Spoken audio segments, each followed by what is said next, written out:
سے بھی رشتہ توڑ لیا.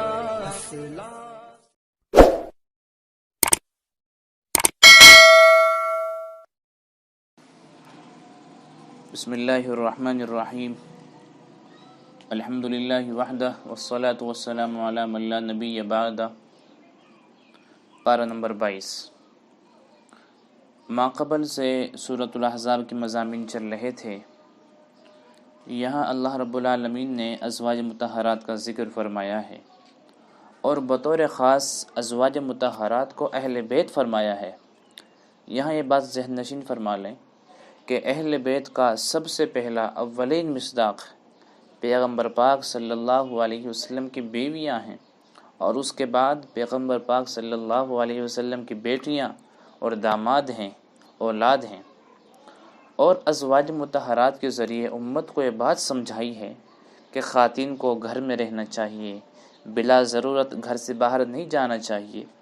اگر ضرورت پیش آ جائے تو بند سنور کر باہر نہ نکلے، آواز کو یوں نہ نکالے کہ جس سے بندے کے اندر رغبت پیدا ہو. یہ باتیں سمجھائی ہیں. پھر مرد اور عورت کے دونوں کے بارے میں فرمایا ہے کہ جو اطاعت کرتے ہیں، نماز کی پابندی کرتے ہیں، روزہ رکھتے ہیں، شرمگاہوں کی حفاظت کرتے ہیں، ذکر کرتے ہیں، اللہ سب کو اجر عطا فرمائے گا. اور فرمایا کہ پردے کا بہت زیادہ اہتمام کریں. پھر آگے حضرت زید رضی اللہ تعالیٰ عنہ اور حضرت زینب رضی اللہ عنہ کا قصہ بیان فرمایا ہے کہ حضرت زینب رضی اللہ عنہ کا نکاح حضور صلی اللہ علیہ وسلم کے منہ بولے بیٹے حضرت زید رضی اللہ عنہ کے ساتھ ہوا. ان کا آپس میں نباہ نہ ہو سکا، طلاق ہو گئی. پھر حضور صلی اللہ علیہ وسلم کا حضرت زینب رضی اللہ عنہ سے نکاح ہوا، تو اس کے ذریعے ایک رسم بد کو ختم کر دیا گیا کہ منہ بولے بیٹے کی بیوی سے اگر طلاق ہو جائے تو نکاح کیا جا سکتا ہے. پھر آگے اللہ رب العزت نے ختم نبوت کا مسئلہ بیان فرمایا ہے. وَلَٰكِن رسول اللہ وخاتم النبیین. حضور صلی اللہ علیہ وسلم آخری نبی ہیں، آپ کو نبی ماننا بھی ضروری ہے اور آخری نبی ماننا بھی ضروری ہے. جو آپ کو نبی نہ مانے وہ دائرہ اسلام سے خارج ہے. اسی طرح آپ کو جو آخری نبی نہ مانے وہ بھی دائرہ اسلام سے خارج ہے. پھر آگے کچھ اجتماعی آداب بیان فرمائے ہیں کہ جس کا گھر ہو اس کی اجازت کے بغیر گھر میں داخل نہ ہو. اگر کوئی دعوت پر بلائے تو کھانے کے بعد وقت ضائع نہ کرے، جلدی واپس چلے جائیں. اسی طرح غیر محرم سے اگر کوئی چیز مانگنی ہو، لینی ہو تو پردے کے پیچھے مانگو. تو اللہ نے یہ کچھ اجتماعی آداب بیان فرمائے ہیں. سورۃ السبا. سبا یہ ایک ملک کا نام ہے، چونکہ اس کے اندر سبا کا ذکر ہے اس لیے اس کا نام سورۃ السبا رکھ دیا گیا. اس صورت میں قیامت کا ذکر ہے. پھر اللہ نے توحید، رسالت، قیامت ان کو بار بار بیان فرمایا ہے. اللہ نے اکثر جگہ ان تینوں چیزوں کو بار بار بیان فرمایا ہے. یہاں اللہ نے حضرت داؤد علیہ السلام کا واقعہ بیان فرمایا، حضرت سلیمان علیہ السلام کا واقعہ بیان فرمایا. حضرت داؤد علیہ السلام کو اللہ نے خلافت دی ہے. آپ کا معجزہ ہے کہ جب آپ زبور کی تلاوت کرتے تھے تو پہاڑ بھی آپ کے ساتھ زبور کی تلاوت کرتے. جب آپ زبور کی تلاوت فرماتے تو پرندے بھی آپ کے ساتھ زبور کی تلاوت کرتے تھے. اللہ اکبر. اسی طرح حضرت داؤد علیہ السلام کا معجزہ ہے کہ لوہا ان کے ہاتھ میں نرم ہو جاتا تھا. جس طرح ہم آج اپنے ہاتھوں میں کوئی چیز لیتے ہیں، اس کو جس طرح موڑنا چاہتے ہیں مڑ جاتی ہے، تو ان کے ہاتھ میں اس طرح لوہا نرم تھا. یہ اللہ نے ان کو معجزہ دیا تھا. ان کے بیٹے حضرت سلیمان علیہ السلام کو اللہ نے ایسی بادشاہت عطا فرمائی تھی کہ ان کے بعد کسی کو بھی ایسی بادشاہت نہیں ملی.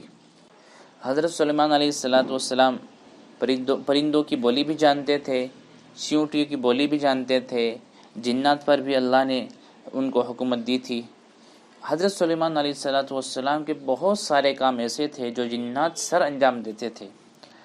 ہنڈیاں پکا رہے ہیں، تعمیرات کے کام چل رہے ہیں، مسجد کا کام چل رہا ہے، جب جو آپ چاہتے ان سے خدمت لیا کرتے تھے.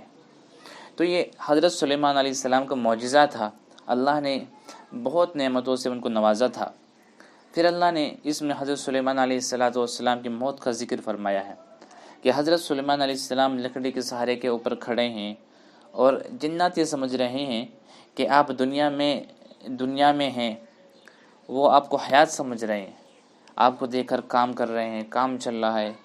جب اللہ نے موت کا ارادہ فرمایا تو جس لکڑی کے سہارے کھڑے تھے اللہ نے اس لڑکی میں سیوک لگا دی، یعنی ایک کیڑا لگا دیا جو اس کو کھاتا رہا۔ جب وہ لکڑی کھوکھلی ہو گئی، کمزور ہو گئی تو وہ لاٹھی گر گئی، حضرت سلیمان علیہ السلام گر پڑے۔ تو پھر ان کو پتہ چلا کہ حضرت سلیمان علیہ السلام اس دنیا سے، تو اللہ نے یہاں ان کی وفات کا ذکر کیا ہے۔ پھر آخر میں اللہ رب العالمین نے مشرکین کی بات بیان فرمائی ہے، شرک کو دلائل کے ساتھ رد کیا ہے۔ فرمایا کہ قیامت کا دن ہوگا، مشرک کہیں گے اللہ ہم ایمان لاتے ہیں، اللہ فرمائیں گے اب نہیں، انا لہم التناوش من مکان بعید، اللہ فرماتے ہیں کہ نہیں، اب کیا ہے، یہ دارالجزا ہے، دارالعمل نہیں ہے۔ یہاں تو انسان کے وہ اعمال کام آئے جو انسان نے دنیا میں کیے تھے۔